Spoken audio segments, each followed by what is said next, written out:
Good morning, everybody.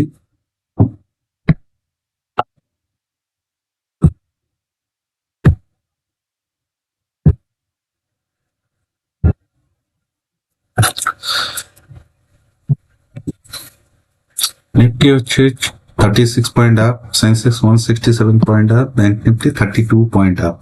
আমার flat two positive opening. এখানে যেটা মনে হচ্ছে একটা সেল সাইডের পজিশন করলে হয়।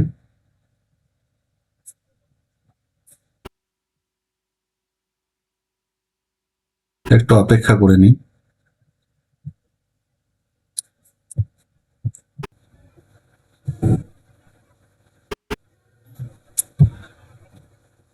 তো এখানে আমি একটা সেল সাইডের পজিশন করে নিচ্ছি।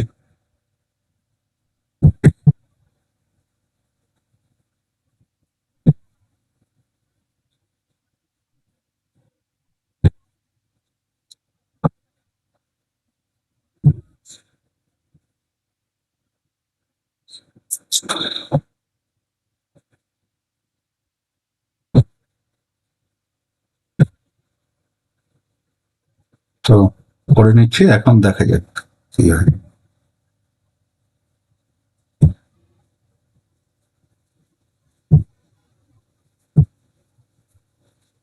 দেখা যাক কি হয়। এখানে আমরা কিছুটা প্রফিটে এসেছি, তো অপেক্ষা করছি টার্গেট কতক্ষণে পাওয়া যায়। দেখি অপেক্ষা করে কি হয়। এখানে আমাদের প্রফিট কমানোর চেষ্টা করছে, ক্যান্ডেল গুলো একটু অন্যরকম আচরণ করছে। আমি এক্সপেক্ট করছিলাম এই ক্লোজিং প্রাইসটা ব্রেক করবে, কিন্তু সেটা করছে না।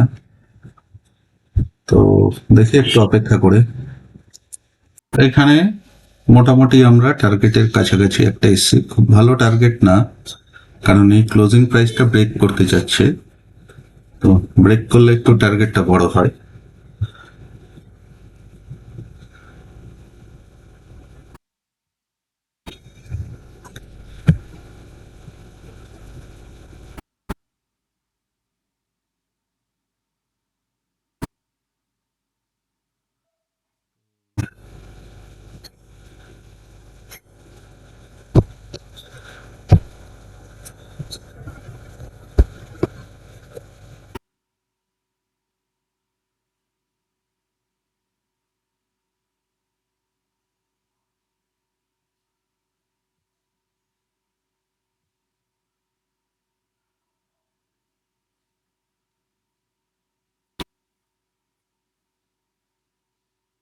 তো এখানে আমরা এক্সিট করে যাচ্ছি, কারণ প্রফিট খুব ফ্লাকচুয়েট করছে আর টার্গেট মানে পাবো পাবো করে পাচ্ছি না।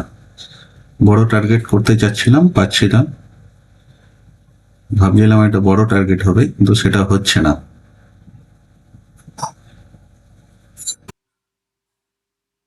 তো এখানে আমরা যেটা পেয়েছি সেটাতেই এক্সিট করে যাচ্ছি, কারণ ভাবছিলাম যে একটা বড় টার্গেট নেব, কিন্তু এখানে মার্কেট একটু অন্যরকম বিহেভিয়ার করছে। ভাবছিলাম ডাইরেক্ট ব্রেক করবে, কিন্তু এ অন্যরকম বিহেভিয়ার করছে, আর তারপরে পরপর দুদিন লস হয়ে গেছে।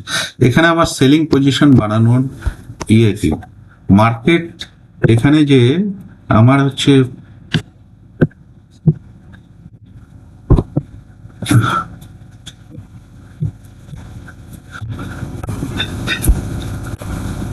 এই যে এখানে যে মার্কেট প্রথম গ্রিন ক্যান্ডেল দিল, এটাতে কিন্তু কেউ সেলিং করতে ভয় পাবে, কিন্তু অ্যাকচুয়ালি কি হয়, অ্যাকচুয়ালি হচ্ছে এখানে এই যে মার্কেট একবার নিচে যেতে শুরু করলে তখন উপরে যেতে গেলে দম লাগে।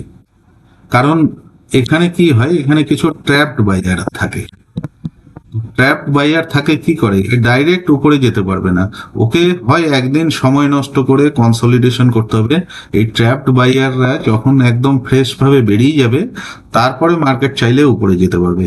এইখান থেকে মার্কেট ডাইরেক্ট এরকম এরকম করে উপরে যেতে পারবে না, কারণ এখানে ট্র্যাপড বায়ার উপরের দিকে যে লেভেলে থাকে, একটা চার্ট যেহেতু আছে এখানে অনেক বায়ার ফেসে থাকে, ওরা উপরে পেলেই কিছু পজিশন হচ্ছে লসে হোক বা অল্প লসে হোক বের করতে থাকে। সেই জন্য মার্কেট হচ্ছে সবসময় যতই বড় গ্রিন ক্যান্ডেল দেখ, ও একবারে যেতে পারবে না। তো সেই জন্য মার্কেট কি করে, একটু উপরে যাওয়ার হয়ে আস্তে আস্তে নিচে যায়। কিন্তু এখানে আমার প্রফিটটা চার্টের অনুযায়ী অতটা বাড়লো না কেন? কারণ হচ্ছে এই যে আগের দিন চার্ট কি করছিল, সেম উপরে গিয়ে তারপর ধীরে ধীরে নিচে গেছিল। আজকেও চার্ট কি করলো, উপরে গিয়ে ধীরে ধীরে সেম গেল। তার মানে চার্ট রিপিট করছে। এই চার্ট রিপিটের জন্য আমার প্রফিটটা তুলনামূলক বাড়লো না।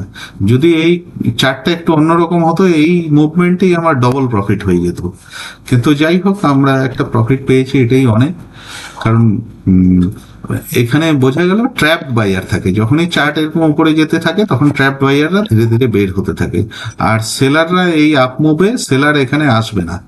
এই গেলাম, এই এই বড় গ্রিন ক্যান্ডেলে সেলার আসবে না।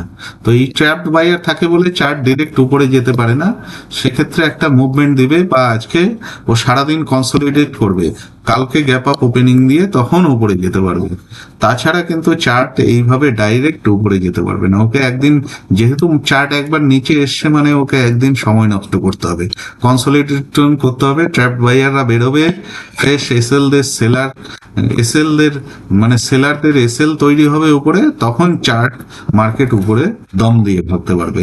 আর না হলে চার্ট আজকে হচ্ছে হয় হয় চার্ট এখানে যদি উপরে যাওয়ার হয়, এখানে হচ্ছে ও কনসলিডেশন করবে, মানে বেশি নিচে পড়বে না, এখানে কনসলিডেশন করবে, কালকে উপরে যাবে।